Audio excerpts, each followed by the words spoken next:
दूरसंदेश वहन विभागातर्फे तुम्हा सर्वांचे हार्दिक स्वागत. आपण आपल्या दैनंदिन जीवनात असंख्य इच्छा आणि अपेक्षा बाळगतो. त्यांच्या पूर्तीसाठी एडीचोटीचा जोर लावला जातो. कित्येक वेळा तर ते दडपणाचे रौद्र रूप धारण करते. मला यशप्राप्ती होईल का नाही, सगळे काय विचार करतील, मायबाप मित्र काय म्हणतील, नातेवाईकांचे टोमणे कसे थांबतील, या सर्व प्रश्नांची उत्तरे एकटा जीवाला आत्मविश्वास ढासळून एका नवीन आजाराच्या बळी पडतो. लोकांच्या काय अपेक्षा असतील याच्याशी झुंजताना आपण स्वतःला जगावेगळे पाडतो. याच आयसोलेशनमुळे ते स्वतःचे अस्तित्व नाहीसे समजतात. टू द वर्स्ट एंड बहुतांश लोक स्वतःलाच प्रत्येक अडचणीचे संभव कारण समजतात आणि नको ते नुकसान स्वतःला करून घेतात. काही तर जीवनाचा अंतच या अडचणीचा उपाय समजतात. असे लोक मेहनत करत नाही असे नव्हे, मात्र त्यांनी खचून जायचं काहीच कारण नाही. आय थिंक जिंदगी ना मिलेगी दोबारा एक खरं चांगली मूवी होती. का असं काय आहे त्यात? मुझे तो नाही पसंद आया. तू पाहिली तरी आहे का ती फिल्म? ये लोक बघितले आहे म्हणून तर मी कॉमेंट करतोय. हा लाईक चांगली आहे, बट जुने मूवीज त्या बाबतीत जास्त मिनिंगफुल होते. ओए ओए हे बघा कितना ऑसम है. लाइक ये होती है फिल्म्स. क्या है दिखा? बाबू मोशाय, जिंदगी बड़ी होनी चाहिए, लंबी नहीं. मुझे ये एक्टर बहुत पसंद है, देवानंद. देवानंद कोण? अबे दाखवला ना आता बाबू मोशाय वाला. अरे ते फिल्मचं नाव आहे आनंद. अरे वो मालूम है रे, मैं एक्टर की बात कर रहा, देवानंद. वाह वाह वाह, अबे ढक्कन तो राजेश खन्ना आहे. अच्छा. अरे काही असो, लाईक हे ऐका, फ्रॉम जिंदगी ना मिलेगी दोबारा. ऐका. जब जब दर्द का बादल छाया, जब गम का साया लहराया, जब आंसू पलकों तक आया, जब ये तन्हा दिल घबराया. ओय ओय ओय, रिझल्ट आला, चेक करा. अरे माझं लॉग इन नाही होतंय. निघालो, ऑल क्लिअर निघालो मी. Wow, congratulations. तू तुझा फोन स्विच ऑफ करून परत ऑन कर बरं. All clear. खुश. आणि पॉइंटर 7.2. अरे सेम यार. परत लॉग आउट करून लॉग इन करून बघ सावी. अरे सोडा ते रिझल्ट, काही नाही होत. चला कॅन्टीनमध्ये जाऊन चहा पिऊन घेऊ. थांबा, आधी मला घरी फोन करू द्या, मी माझा रिझल्ट सांगते. खूप दिवसांपासून विचारत होते. चला काहीतरी खाऊन येऊ. नाही, एक काम करा, तुम्ही जा, मला थोडं काम आहे. मी भेटते तुम्हाला नंतर. बाय. परीक्षेचा निकाल आला. सुदैवाने सावीचे सर्व मित्र पास झाले, परंतु दुर्दैवाने सावी एकही विषय पास होऊ शकले नाही. आणि याच तणावात ती आपल्या रूममध्ये गेली. आणि काय झालंय? इतकी पॅनिक का करत आहेस? काही नाही अगं, चेक करत होते नेमकं काय चुकलं असेल. ते सगळं सोड, हे बघ आपण ही मूवी बघूया आज. नाही यार, माझी ना इच्छा नाही आज. सॉरी, तू बघून घे.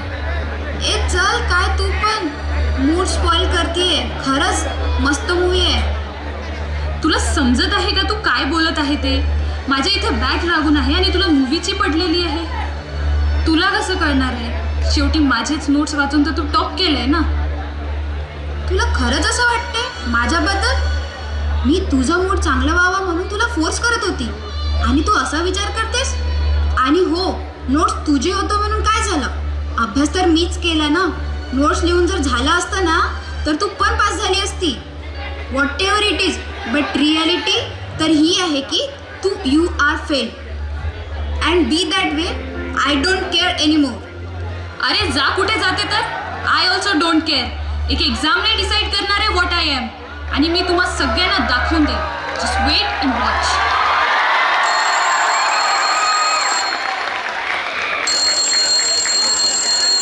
चावी, बाळा कशी आहेस? ते बघ आदित्य काय म्हणतोय. हॅलो दी.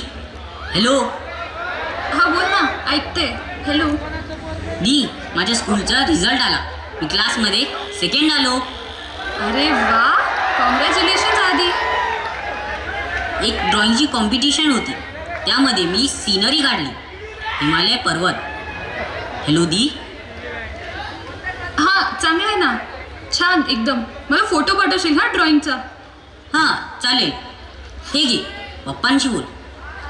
हॅलो बेटा, कशी आहेस तू? कसं काय चालू आहे सगळं? एकदम मस्त. काय झालं बेटा, तब्येत बरोबर नाही आहे का तुझी? नाही पप्पा, असं काही नाही. आता जस्ट कॉलेजवरून आले ना तर थोडी थकून गेली होती. अच्छा अच्छा, आणि तुझा रिझल्ट लागला का? हॅलो. हा पप्पा, नाही लागायचं आहे अजून. अच्छा अच्छा, ठीक आहे, चालेल, तू रेस्ट कर. हा पप्पा, ठेवते मी फोन. सावीच्या आयुष्यात तशा बऱ्याच छान गोष्टी होत्या. एक घट्ट मित्रमैत्रिणींचा मोठा ग्रुप, ज्यामुळे तिचं कॉलेजमध्ये मन रमायचं. पण अचानक सगळं सुटत जायला लागलं. कारण आज 2-3 दिवस झाले सावी कुणाशीच जास्त बोलत नाही. ती तिच्या रूममध्ये बसून एकटी त्या विचारांच्या वजनाचं दडपण घेऊन एका ठिकाणी बसून आहे. सावी स्वतःच्याच विचारांच्या गुंत्यात एवढी गुंतत चालली जी विचार थांबता थांबत नाही. एन्झायटी, डिप्रेशन, नेमकं हे असतं काय? तुम्हाला वाटत असेल पुन्हा सुरू झाला या एन्टायटल्ड, इन्सिक्युअर जनरेशनचं रडगाणं. तुमची चूक नाही आहे, मलासुद्धा असंच वाटायचं. पण जेव्हा घरापासून दूर येऊन अकॅडमिक्स खराब, मैत्री सुटत गेली, हातातून सगळं रेतीप्रमाणे निसटत गेलं, नाही म्हणजे कुठला आवाज नाही आला जसा हाड तुटल्यावर येतो ना, तर काही दिसलं जेव्हा ॲक्सिडेंटमध्ये वाहणारा रक्तस्राव. नेहमी चिंता सतावत होती. रात्री झोप येणं बंद, हळूहळू बेडवरून उठणंसुद्धा बंद झालं. भूक नाही लागायची, का रडत आहे याचं भान नाही. तर जेव्हा मलाच उत्तर नाही माहीत तर मी तुम्हाला कसं समजावू शकणार? पण कधी कधी त्या लकी लोकांना एक चान्स तर मिळतोच, ज्यात त्यांना हे तर कळून जाते की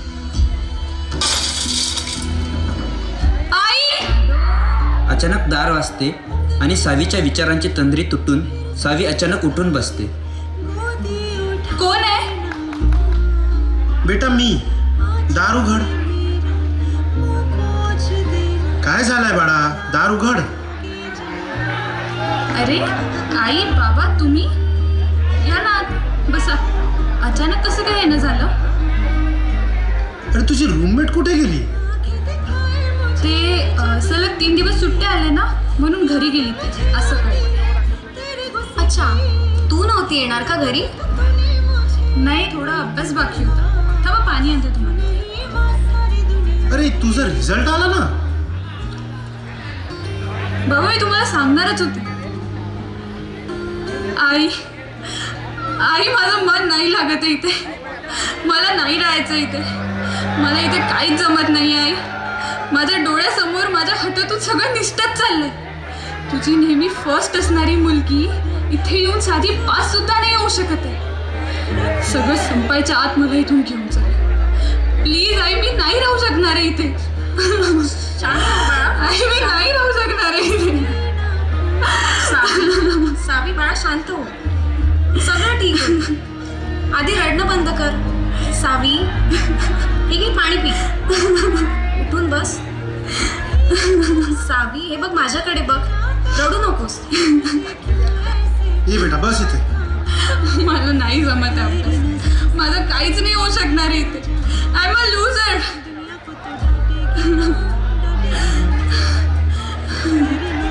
शांत हो बाळा, काहीच नाही झालंय एवढं. आम्ही आलो आहे ना, सगळं ठीक होईल, अगदी आधीसारखं. मला तर खरंच आनंद होतोय. बाबा, काय बोलताय तुम्ही? अगं खरंच, अगदी खरं बोलतोय मी. खरं तर तुझा हे रिॲक्शन यामुळेच आहे ना की तुला आतापर्यंत लाईफमध्ये कधी फेल्युअर सोबत डील करण्याची गरज पडलीच नाही. तुला आतापर्यंत प्रत्येक गोष्टीत यशच मिळालं आहे, म्हणून तुला अपयशासोबत कसं डील करायचं हे कल्पनाच नाही. पण आनंद मला या गोष्टीचा होतोय की तुला अपयश, फेल्युअरपासून कसं डील करायचं हे आता कळेल. आणि एक गोष्ट नेहमी लक्षात ठेव, व्हॉट एव्हर यू डू, तुझी फॅमिली तुझ्यासोबत आहे, नेहमी तुझ्यासोबत आहे. तुला तर फक्त एका ब्रेकची गरज आहे का? त्यानंतर तू पुन्हा एकदा अभ्यासाला लागलीस ना, मी गॅरंटी देते की तुला यश नक्की मिळेल. You will pass with the best marks. आई, बाबा, सॉरी, खरंच माझ्यामुळे तुम्हाला जो त्रास सहन करावा लागलाय ना, आय एम रिअली सॉरी. सावीचे आईबाबा स्वतःही टीचर होते. त्यांना त्यांच्या कलिग्सकडून सावीच्या स्थितीबद्दल माहिती मिळते आणि ते हा सगळा प्रकार समजूतदारपणे घेतात. तू खुद की खोज में निकल, तू किस लिए हताश है, तू चल, तेरे वजूद की समय को भी तलाश है. जो तुझसे लिपटी है बेड़िया, समझने इनको वस्त्र तू, ये बेड़िया पिघला के बना ले इसको शस्त्र तू.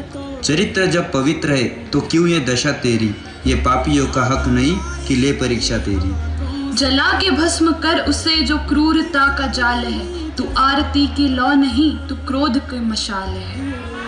चुनर उड़ा के ध्वज बना, गगन भी कपकपाएगा, अगर तेरी चुनर गिरी तो भूकंप भी आएगा. तू खुद की खोज में निकल, तू किस लिए हताश है, तू चल मेरे वजूद की समय को भी तलाश है.